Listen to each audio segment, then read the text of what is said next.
Autre coup dur pour la diplomatie française, la crise au Gabon. Le Gabon, soudain comme la Côte d'Ivoire, avec un président bis.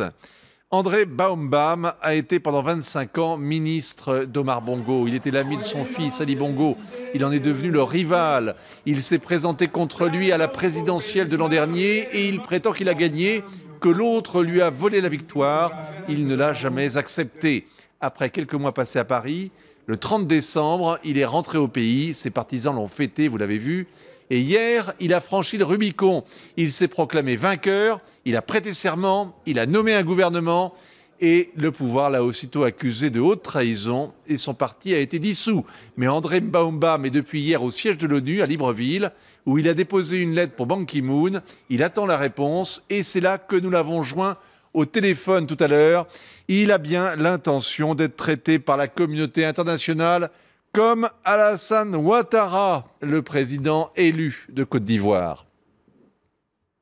Le peuple gabonais défend ses droits légitimes, comme en Tunisie, oui, comme en Algérie, comme en Égypte, comme en Côte d'Ivoire, comme partout où le besoin se fait sentir.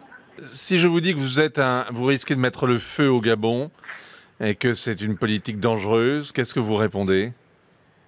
Mais je vous réponds, monsieur, c'est que vous ne mesurez pas réellement l'état de tension et de désespérance des Gabonais qu'il y a au Gabon et l'état de...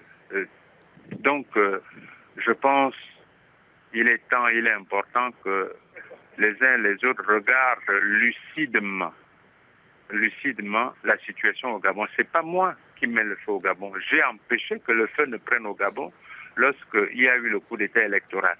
Alors que tout le monde voulait que je donne un mot d'ordre pour que les populations descendent dans la rue, je ne l'ai pas fait.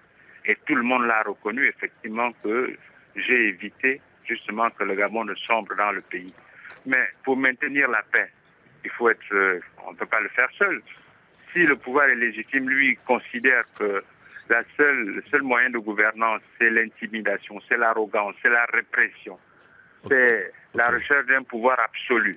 Écoutez, je pense que les mêmes causes risquent de produire les mêmes effets, comme dans d'autres pays.